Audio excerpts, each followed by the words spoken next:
안녕하세요. 오늘도 사연 살롱을 찾아주셔서 감사합니다. 얼마 전 첫 아이를 출산한 30대 후반 여성이에요. 야구 명언 중에 유명한 말이 있죠. 끝날 때까지 끝난 게 아니다. 이 말은 야구에만 국한된 건 아닌 것 같아요. 마흔을 바라보는 나이에 첫 출산을 하게 된 저에게도 해당이 되는 얘기니까요. 난임으로 고생을 해보신 분들은 아마 아실 거예요. 남들은 쉽게 갖는 아이를 나만 갖지 못할 때 느끼는 상대적 박탈감을요. 저는 27에 결혼해서 3년 전 이혼을 할 때까지 매 순간 상대적 박탈감에 시달려 왔어요. 거기에 주변에서 가하는 임신에 대한 압박과 모든 걸 내 탓으로 돌리고 남의 집 불구경하듯 방관하는 남편 때문에 더더욱 힘들었어요. 결국엔 이혼이라는 결말을 맞게 됐지만 그래도 인생이 끝난 것 같았던 그 순간에 인생 2막이 열렸고 그렇게 염원하던 자식을 낳을 수 있었어요. 그리고 더불어 묵었던 복수까지 할 수 있었으니 일석이조가 아닐 수 없네요. 그럼 지금부터 의도치 않게 전 남편한테 역대급 비곁을 먹이게 된 사연을 전해드리겠습니다. 제가 남편을 만난 건 친구 대신 소개팅에 나가게 되면서였어요. 아직 20대 중반이었기 때문에 결혼에 대한 생각이 없던 터라 점심 한 끼 먹고 들어온다는 가벼운 마음으로 약속 장소를 향했어요. 그런데 그건 저만 그랬던 게 아니었던가 봐요. 남편도 부담 없이 하루 놀다 들어간다는 마음으로 나온 사람 같았어요. 진지한 면이라곤 눈을 씻고 봐도 없고 머릿속이 온통 꽃받친 사람 같았어요. 30이 넘은 나이가 무색하게도 말투도 그렇고 단어도 어린 애들이 쓰는 주인말을 쓰는데 이 사람 정체가 뭔가 싶더라고요. 그런데 반전은 이런 사람이 서울대 출신의 회계사라는 거예요. 30대 초반인데 연봉이 1억이 넘는다는 말에 귀를 의심할 정도였어요. 평소에는 머리에 꽃 꽂은 것처럼 굴어도 일할 때는 제대로 하는가 보다 했어요. 그날 정신없는 분위기에서 소개팅을 마친 뒤 예상대로 애프터 신청은 없었어요. 저도 남편이 썩 마음에 들었던 것도 아니고 남편도 제게 별로 관심이 없어 보였기 때문에 실망하진 않았어요. 그렇게 그날의 소개팅이 기억에서 지워질 때쯤 우연히 남편을 다시 만나게 됐지 뭐예요. 소개팅을 주선했던 친구 결혼식이었는데 남편이 신랑 측 하객으로 왔더라고요. 그런데 이전에 만났을 때와는 분위기가 확연히 다른 거예요. 뭐랄까, 이제야 그 나이 또래의 성인 남성 같다고 할까요? 아무튼 소개팅 이후 몇 개월 만에 다시 만나서 그런가 아니면 아는 얼굴을 만나서 그런가 은근히 반갑긴 하더라고요. 그건 어쩌면 남편이 전과는 다르게 느껴졌기 때문인지도 모르겠어요. 전에는 그냥 하루 시간 때운다는 느낌이었다면 이번에는 뭔가 저한테 집중하는 느낌이었어요. 거기다 전에는 한 번 보고 안 볼 사이라고 생각해서 그랬는지 대화 내용도 그냥 분위기 맞춰주는 수준이었다면 이번엔 달랐어요. 제대로 대화를 나눠보니까 의외로 저랑 취향도 잘 맞고 배울 점도 많더라고요. 아무래도 저보다 나이가 있다 보니까 사회 경험이 많기도 했고 남편이 사회생활에 특화된 사람이라서 그런 것도 있었어요. 남편은 일적으로 만난 사람들과 대인관계도 좋고 일단 업무 처리 능력이 뛰어났어요. 자신이 손해보지 않으면서 상대에게는 좋은 인상을 남길 줄 아는 기술이 특히 탁월하더라고요. 마치 일 잘하는 사수한테 1:1 코칭을 받는 기분으로 한 번의 대화만으로도 정말 많은 도움을 받을 수 있었죠. 그러니 호감도가 상승하는 건 당연하고 대화도 부드럽게 이어졌어요. 아무튼 그날 우리는 서로에 대해 이전에 느끼지 못했던 호감을 받았고 특히 저는 이런 사람이라면 한번 진지하게 만나보고 싶다는 생각까지 하게 됐어요. 같이 있으면 내가 성장하는 느낌이 들었거든요. 다행히도 남편 역시 저에 대해 좋은 인상을 받았던가 봐요. 대화를 나누는 내내 뭐랄까 서로에게 끌린다는 느낌을 받았거든요. 아니나 다를까 결혼식 뒤풀이 자리가 파할 때쯤 남편이 먼저 애프터 신청을 하더라고요. 그리고는 대리기사를 불러 집 앞까지 데려다 주었어요. 지난번에는 받아보지 못했던 극진한 대접에 기분이 묘했어요. 이 남자는 마음에 드는 사람과 그렇지 않은 사람을 확실히 구분한다는 걸 알았기 때문이었죠. 지난번엔 몰라서 서운할 일이 없었지만 이번에 대접을 받아보니 그때 내가 이 사람한테 홀대받았다는 걸 알 수 있었으니까요. 그래도 뭐 달리 보면 나쁘지 않겠다 싶었어요. 아무 여자한테나 잘해주는 남자보다 내 사람이다 싶은 사람한테만 잘하는 남자가 더 매력적이니까요.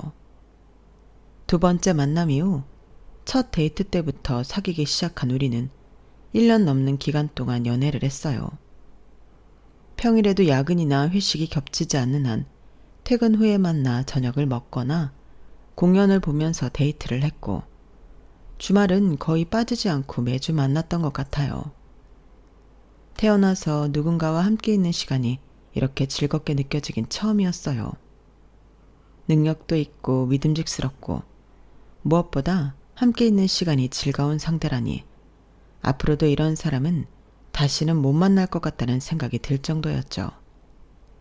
남편도 저와 비슷한 느낌이었는지 저한테 올인하는 게 느껴졌어요. 왜 남자들이 그렇다면서요? 좋아하는 이성한테는 돈이고 시간이고 자신의 모든 걸 아낌없이 쏟아붓는다고요. 그 당시에 제 남편이 그랬어요. 그래서 사귀기 시작한 지 반년쯤 되던 무렵부터 남편은 줄기차게 결혼하자는 말을 꺼내더라고요. 마음 같아서는 저도 당장이라도 결혼을 하고 싶었지만 저희 부모님도 그렇고 기혼자인 친구들이 뜯어 말리더라고요. 적어도 1년 이상은 진득하게 지켜본 뒤에 결혼하는 게 좋다고요. 태임아, 내가 결혼해서 살아보니까 그렇더라. 6년 동안 연애하면서 남편에 대해 잘 안다고 생각했었는데 막상 결혼해서 같이 살아보니까 내가 아는 남편의 모습은 빙산의 일각일 뿐이었어. 매 순간 내가 모르는 모습이 튀어나오더라니까. 6년을 만났는데도 그런데 고작 1년도 안 만나보고 상대에 대해 뭘 알겠니? 연애할 때야 마음에 안 들면 헤어지면 그만이지만 결혼하지. 그럼 그렇게 쉽게 못 헤어져. 결혼한 거 주변에 다 알린 상태인데다 금전적인 문제도 그렇고 일단 서류상으로 흔적이 남잖아. 결혼까지 가는 과정도 힘들지만 이혼 서류에 도장 찍는 건 그보다 10배는 더 힘들다고. 그러니까 서두르지 말고 조목조목 잘 따져보고 그리고 난 다음에 선택해도 늦지 않아. 나중에 후회하는 것보다는 그게 훨씬 낫다니까. 연애를 오래 하고 지난해 결혼식을 올린 친구는 진심을 담아 제가 조언을 해주었어요. 솔직히 그때는 친구 말이 귀에 들어오지 않았지만 그 친구도 그렇고 저희 부모님도 그렇고 회사 동료와 선배들까지 하나같이 적어도 남자는 사계절은 겪어봐야 한다는 말을 귀에 딱지가 않도록 했었기 때문에 눈 딱 감고 1년은 기다려보자고 생각했었죠. 그렇게 1년을 사귄 뒤 그제야 마치 시험에 통과한 사람처럼 남편의 청혼을 받아들였어요. 남편은 결혼식도 올리기 전부터 이미 자식 계획까지 다 세워두었더라고요. 난 아들이건 딸이건 상관없어. 대신 둘 이상은 낳았으면 해. 하나는 너무 외롭잖아. 그래도 굳이 바란다면 아들 하나 딸 하나면 금상첨화겠지.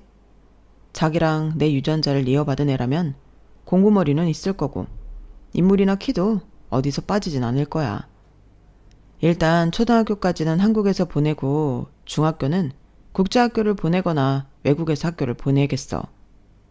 무한 경쟁 시대인데 영어 정도는 원어민만큼 할 수 있어야 애가 앞으로 살아가는 데 도움이 될 테니까. 아, 요즘엔 싱가포르에 있는 국제학교에 애들을 보내는 게 괜찮다더라고.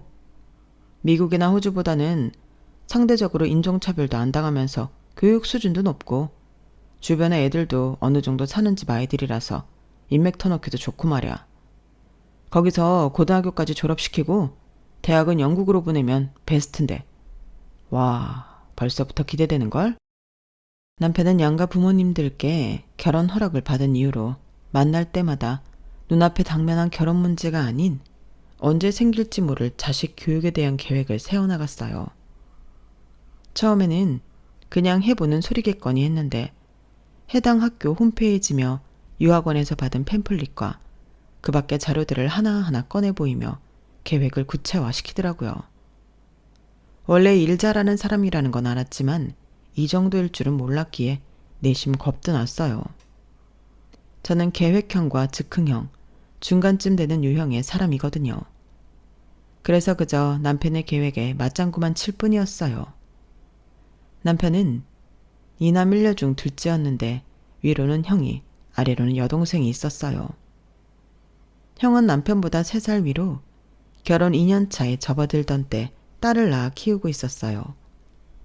여동생은 아직 미혼으로 대학원에 다니고 있었고요. 그런데 가만 보니까 남편은 형이랑 사이가 그리 좋지는 않은 모양이더라고요. 딱히 나는 형이랑 비교할 생각 같은 건 없는데 형이 늘 나랑 자기를 비교하는 편이지. 어릴 때부터 내가 형보다 공부도 잘하고 일단 나는 대학도 명문대에 들어갔고 형은 재수를 하고도 고작 인서울에 턱걸이를 했으니까. 그리고 형이 나한테 자격지심을 갖는 것도 당연하고. 그런데 솔직히 나는 형이 이해가 안 가. 아니, 왜 나랑 자신을 비교해? 물론 한부모 아래서 나고 자랐지만 엄연히 자기가 가지고 태어난 유전자가 다른데 말이야. 그 얘기는 한마디로 인간 자체가 다르다는 거잖아. 그럼 능력도 다르고 사는 모습도 다른 게 당연한 건데 말이야. 그리고 자기가 좀 떨어지면 여자라도 자기보다 나은 유전자를 가진 사람을 만났어야지. 그래야 적어도 이세에 대한 기대를 조금은 할 수 있을 거 아니냐고. 고작 전문대 출신에 얼굴도 성형으로 페이스오프한 여자를 만났으니 딸이라고 인물도 그저 그런 맹한 애를 낳았지. 나야 뭐 자기나 나나 학벌도 비슷하고 외형적으로도 평균 이상이니까 이세에 대한 기대도 해볼 수 있지만 말이야. 그러면서 남편은 저를 결혼 상대로 고른 이유를 설명했어요. 학벌 좋고 직장 좋고 외형적인 조건을 비롯해 친정 부모님의 학벌과 경제 수준까지 어디 하나 흠잡을 데가 없다며 극찬 아닌 극찬을 하더라고요. 듣기에 따라서는 듣기 좋은 말이라고 생각할 수도 있겠지만 이상하게도 그날 남편의 말은 묘하게 기분이 거슬렸어요. 마치 저를 좋아해서 결혼을 하는 게 아니라 조건을 따져보니 결혼할 만한 상대구나 싶어서 만나는 것처럼 들렸거든요. 그래서 친구랑 통화를 하며 이런 얘기를 했더니 친구가 대뜸 그러더라고요. 얘, 요즘에 조건 안 따지고 사랑만 보고 결혼하는 사람이 어딨니? 물론 네가 아직 연애에 한창 빠져있는 상태니까 그런 말이 거슬렸는지는 모르겠지만 생각하기에 따라서는 그건 엄청난 극찬이야. 한마디로 너라는 사람을 엄청 높이 평가한다는 의미니까. 여자 무시하고 지 잘난 맛에 사는 놈들보다 네 남자친구가 훨씬 괜찮은 남자인 거라고. 아무리 결혼은 조건을 보고 하는 거라지만 그래도 너무 노골적으로 대놓고 말을 하니까 기분이 그렇더라고. 아이고, 별게 다 기분 나쁘다. 야, 너도 살아보면 차라리 이런 남자가 훨씬 낫다는 걸 알게 될 거다. 맨날 사랑 타령만 하는 인간들은 신혼기간 지나면 딴 여자들한테서 사랑 찾겠다고 딴짓거리 하거든. 그러니까 남자 잘 만난 줄이나 알아. 생각해보니 친구 말이 맞는 것 같았어요. 주변을 보면 사랑꾼이라는 남자들이 결혼 후에 외도를 하는 걸 심심찮게 목격할 수 있었으니까요. TV에 나와서 아내밖에 모르는 것처럼 국민 사랑꾼으로 불리던 남자들이 몇 년 뒤 불능 기사로 인터넷을 도배하는 경우도 많으니까요. 하지만 그때는 몰랐어요. 외도는 사랑꾼들만 하는 게 아니라는 걸요. 불행에 각자 사연이 있는 것처럼 불륜에도 각자 다른 이유가 있다는 걸 일찍 알았다면 그때 남편과 결혼을 하지 않았을 텐데 말이죠. 남편은 시댁에서 둘째였지만 저는 저희 집 장녀인데다가 저희 부모님이 결혼을 조금 일찍 하신 편이라서 양가 부모님 간의 나이 차이가 좀 있는 편이었어요. 앞자리 숫자가 다를 정도로요. 그래서인지 저희 부모님은 상견례 자리에서부터 약간 밀리는 느낌이었어요. 결혼식 날짜부터 신혼집 위치, 예식 규모 등은 시부모님 뜻이 많이 반영됐어요. 이 정도로 저희 쪽에서 맞춰졌으면 고맙다는 말 정도는 할 법한데도 시어머니는 마치 당연하다는 듯 넘기려고 하시는 게 좀 그렇더라고요. 그래서 내심 불만이 있었는데 하루는 아버님이 저희 회사로 찾아오셨더라고요. 우리 둘째 며느리한테 맛있는 점심 사주려고 들렀다. 혹시 점심 약속 있는 건 아니지? 점심은 주로 동료들이랑 구내 식당에서 해결하는 편이긴 했지만 딱히 약속까지 한 건 아니어서 아버님을 따라 근처 일식집으로 갔어요. 말씀은 점심 사주러 오셨다고 하셨지만 실상은 제게 선물을 전해주려고 오신 거였더라고요. 상견례 때 너무 우리 쪽 고집만 부린 것 같아서 말이야. 이거 리조트 숙박권인데 부모님께 전해드려라.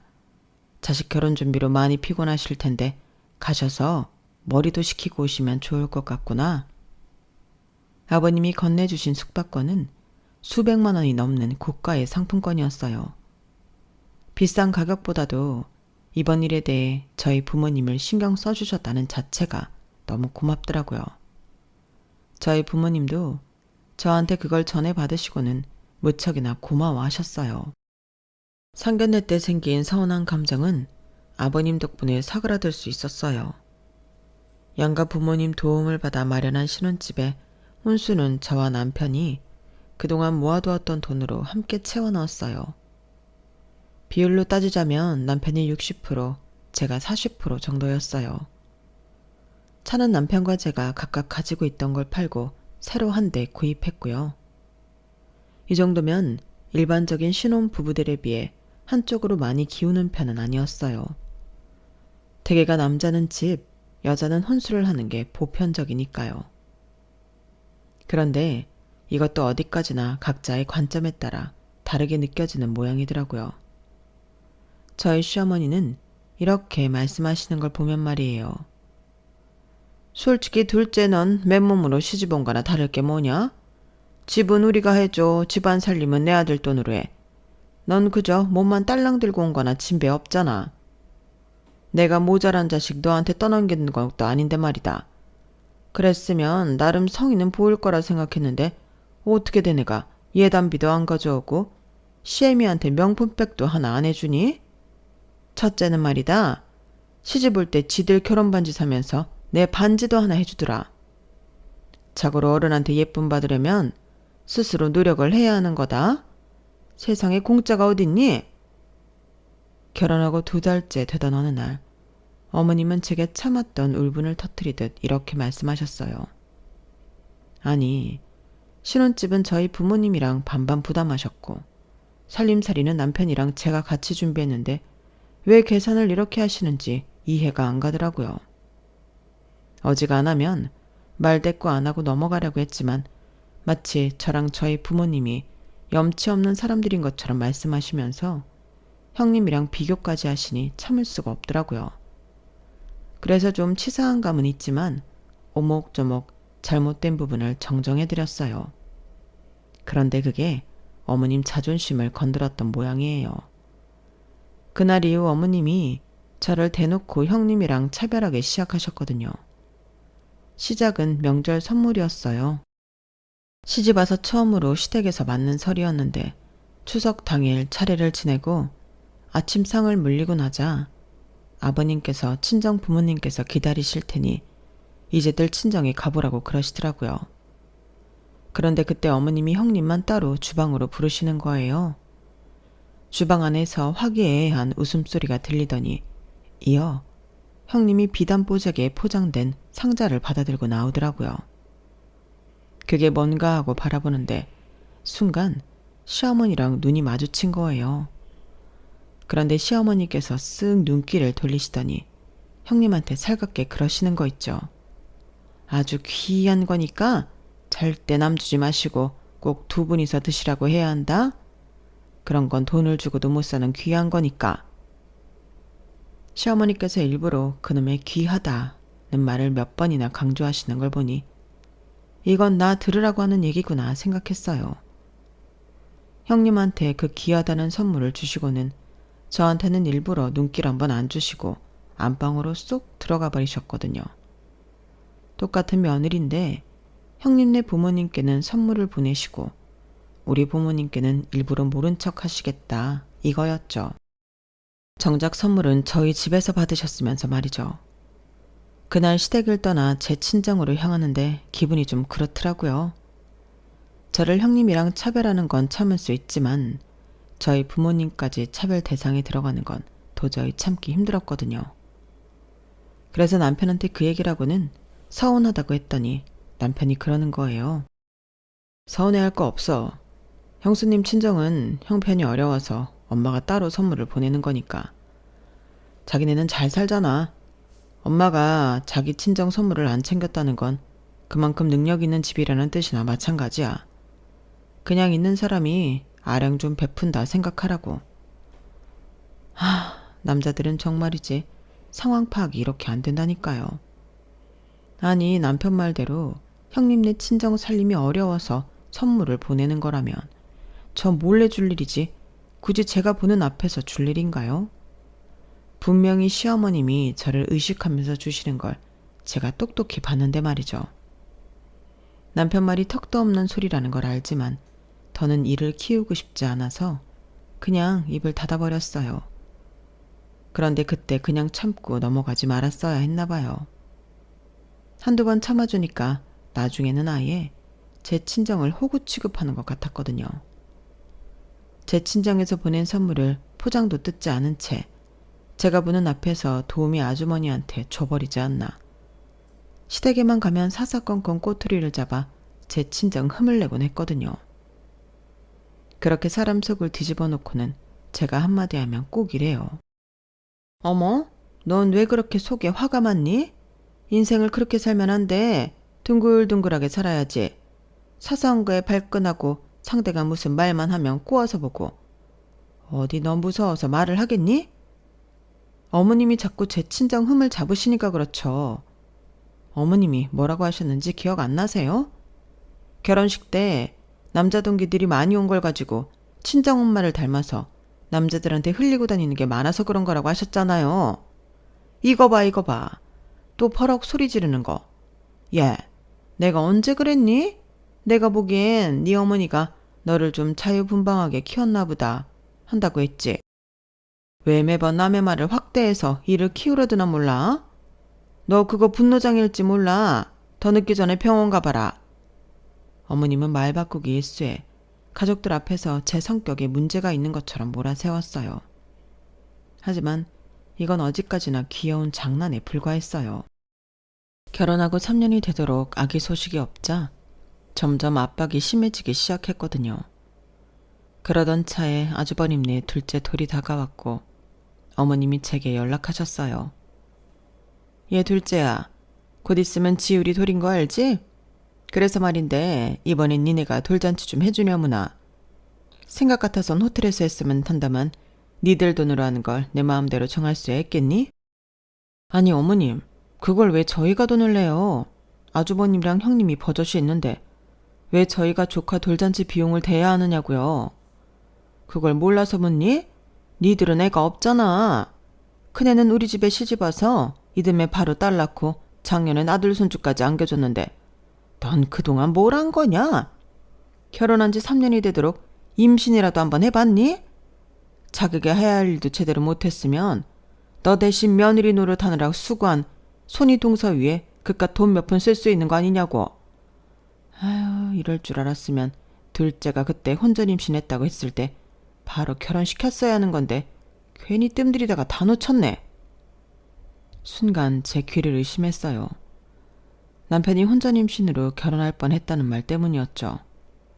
어머님, 그게 무슨 말씀이세요? 그이가 저 말고 다른 여자 사이에서 애를 가졌었단 말인가요?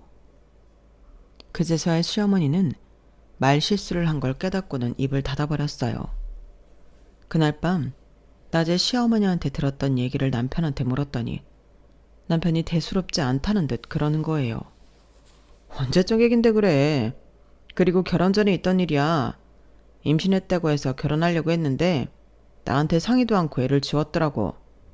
내 유전자를 이어받은 애를 왜 지 맘대로 지어? 그래서 그때 깔끔하게 정리하고 헤어졌어.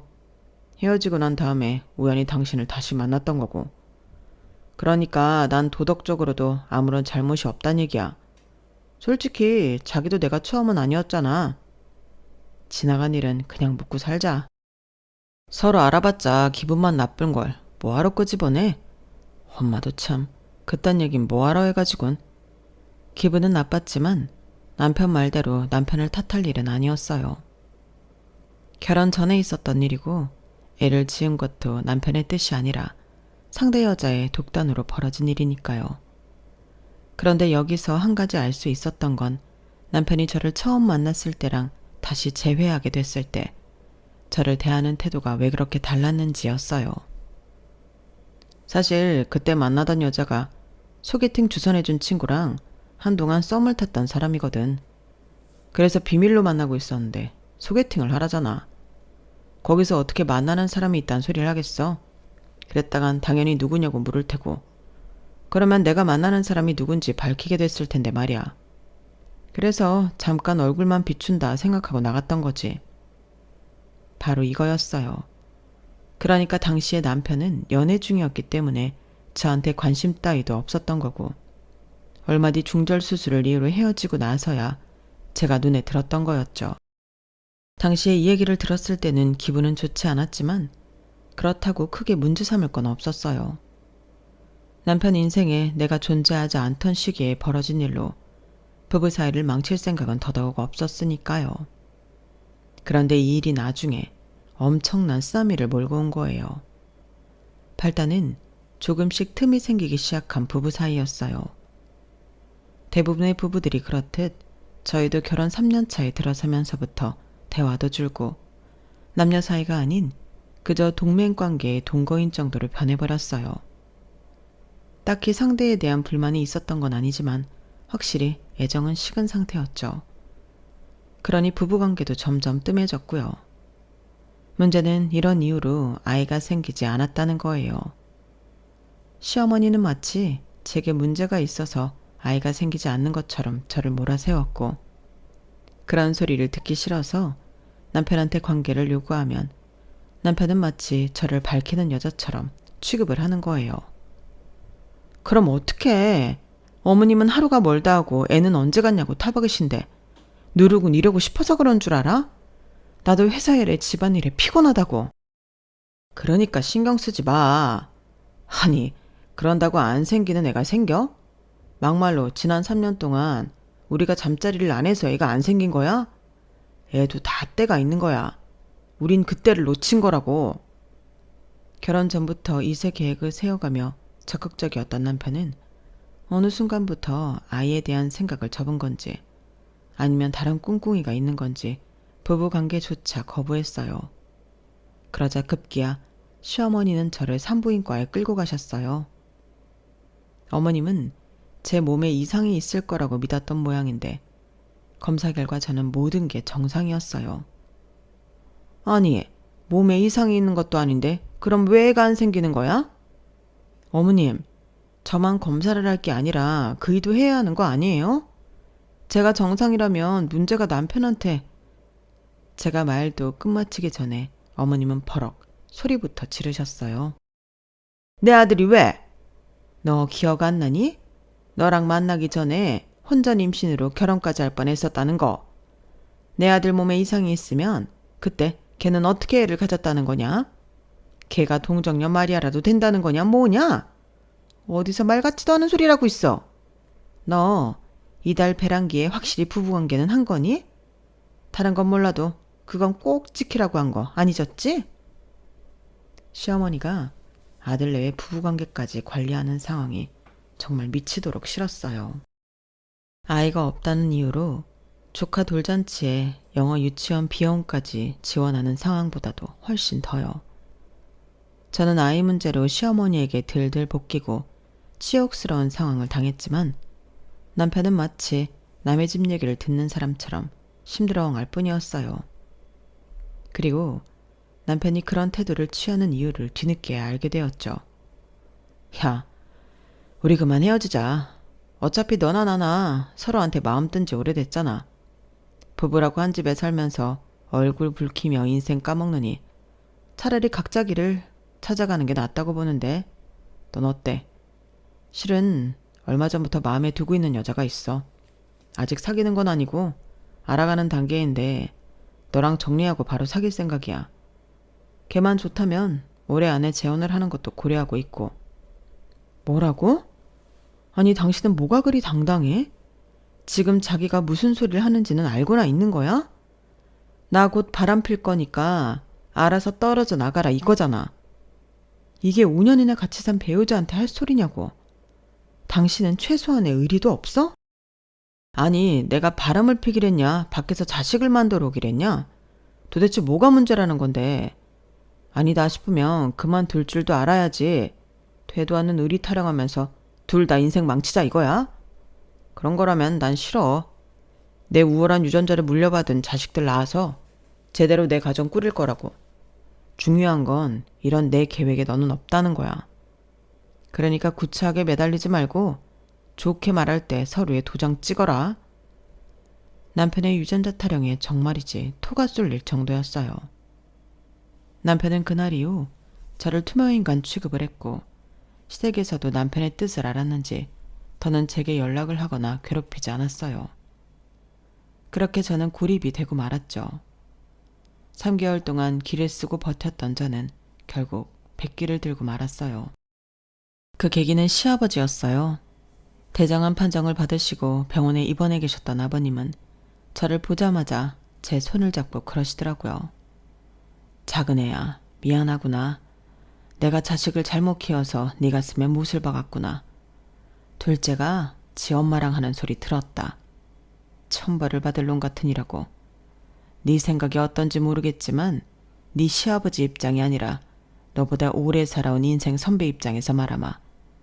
그놈 버리고 네 인생 찾아라. 사람이라는 게 쉽게 바뀌는 게 아니야. 그놈이 이번에 마음을 돌린다고 해도 언제고 또 안 그런다는 보장이 있겠니? 내가 죽음을 앞두고 나니 그런 생각이 들더라.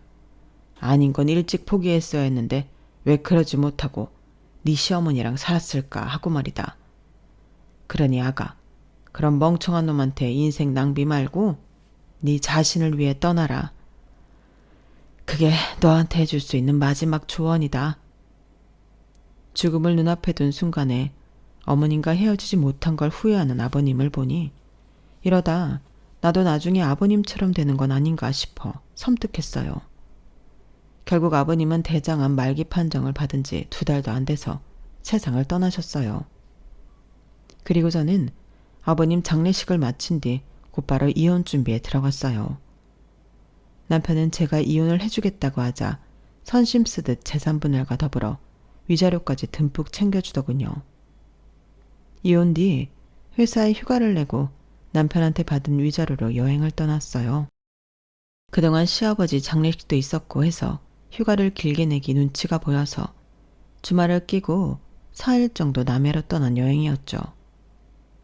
그런데 인연이 되려고 그랬는지 여행지에서 저를 담당해 주셨던 산부인과 의사를 만나게 된 거예요. 사실 저는 한눈에 알아보지 못했는데 의사분은 저를 확실히 기억하시더라고요. 같이 오신 시어머니가 하도 별난 분이셔서 확실히 기억합니다. 안 그래도 이런 시어머니랑 어떻게 고부지간으로 사나 했는데 결국 이혼을 하셨군요. 이것도 인연인데 제가 축하주 한 잔 살게요. 이혼 잘하신 겁니다. 남의 이혼 소식에 축하주를 사겠다는 발상이 재미있기도 하고 자칫 우울해질 뻔했던 여행 분위기도 바꿀 겸 그 제안을 받아들였어요. 그날 오랜만에 신나게 수다도 떨고 싱싱한 회에 소주까지 마셨더니 평소보다 기분이 업돼서 술김에 의사분이랑 전화번호까지 교환하고는 친구가 되기로 했지 뭐예요. 다음날 늦음하기 숙소에서 깨고는 살짝 후회가 되긴 했지만 그래도 이상하게 자꾸 웃음이 새어나오더라고요. 남편과 연애 이후 누군가와 이렇게 즐거운 시간을 보낸 적이 없었거든요. 딱딱하게 굳어버렸던 심장이 다시 살아난 기분이었어요. 그날 만남 이후 의사 친구는 수시로 제게 연락을 해주었고 그렇게 남사친 여사친으로 반년 정도 지내다가 사귀게 되었어요. 처음부터 재혼을 염두에 둔 건 아니었지만 사귀다 보니 자연스레 재혼까지 이어지게 됐어요. 새 남편 역시 저처럼 이혼 경력이 있었기 때문에 양쪽 집안 모두 결혼을 반대하진 않았어요. 다만 제가 이혼하고 1년이 조금 넘은 시점이었기 때문에 조금 급한 게 아닌가 하는 말은 좀 나오긴 했지만요. 그런데 이전 결혼 생활 때는 그렇게 생기지 않던 아기가 재혼을 하고 2달 만에 생겼지 뭐예요. 이로써 난임의 원인은 제가 아니라는 게 확실해진 거였죠. 이건 그저 기쁘다는 단어만으로 표현하기는 힘든 거였어요. 기쁨보다는 안도하는 마음이 더 컸거든요. 전 남편과의 사이에서 아이가 생기지 않았던 거에 대한 안도랄까요? 아무튼 아직은 임신 초기라서 자주 남편 병원에 찾아가 진료를 받았어요. 어렵게 가진 아기가 잘못되면 안 되니까요. 그런데 원수는 외나무 다리에서 만난다고 글쎄 남편 병원에서 전 남편과 마주치게 됐지 뭐예요. 전 남편 옆에는 젊고 예쁜 여자가 있더라고요. 여자분 배를 보니 임신을 한 것 같았어요. 아니나 다를까 전 남편이 조롱 섞인 말투로 그러더군요. 당신이 여긴 웬일이야? 애도 못 가는 여자가. 아, 인사해. 이쪽은 내 와이프. 참, 당신이 나온 대학 후배야. 키도 크고 예쁘지? 당신한테 비하면 업그레이드 버전이라고 할까? 그래? 좋겠네. 나보다 잘난 여자 만나 재혼까지 하고. 축하해. 그런데 산부인과엔 어쩐 일이야? 전에는 그렇게 같이 가자고 해도 그렇게 질색을 하더니? 아, 우리 와이프가 임신을 했거든. 보다시피 임신 8개월 차라서 어찌나 걱정이 되던지. 내 유전자를 받아 태어나는 아이인데 아빠인 내가 잘 보호해야 하지 않겠어? 그런데 당신은 여기 왜 왔어? 아직도 난임 치료받고 있는 거야? 안 됐네. 내일 모레면 40인데 아직도 그러고 살고. 내 아내는 젊어서 그런가 혼수로 내 애를 임신해왔거든. 그것도 원샷에 말이야. 저질스러운 농담을 하며 제 앞에서 한껏 으스드는 전 남편을 보니 역겹기 그지 없었어요. 그래서 그 말에 제대로 대받아 쳐주려고 했는데 그때 복도에서 저를 부르는 남편 목소리가 들렸어요.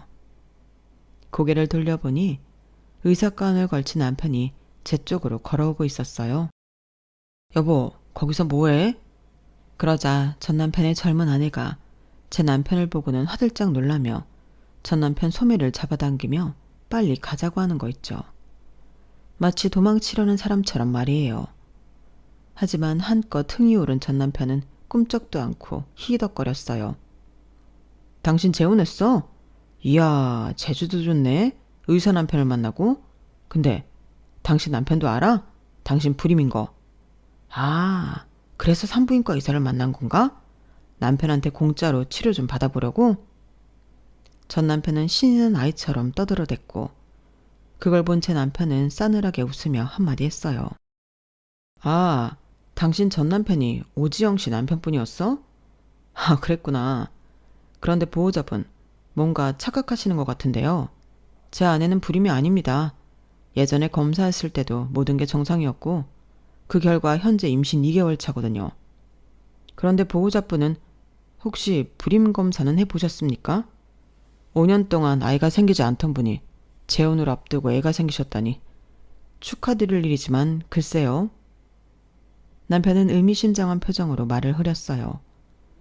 그러자 전 남편 아내가 얼굴이 벌개져서는 자폭을 하더군요.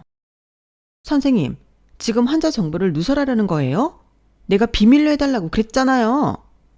오지영 산모님, 오해는 하지 말아주세요. 저는 아직 아무 말도 안 했으니까요. 분명 남편은 환자 상태에 대해 아무 말도 하지 않았지만 분명 뭔가 있다는 뉘앙스는 확실히 풍겼어요. 그리고 전 남편은 그걸 눈치채지 못할 만큼 바보가 아니었어요. 그날 전 남편은 제 남편 병원에서 검사를 했고 그 결과 무정자증이라는 게 밝혀졌어요.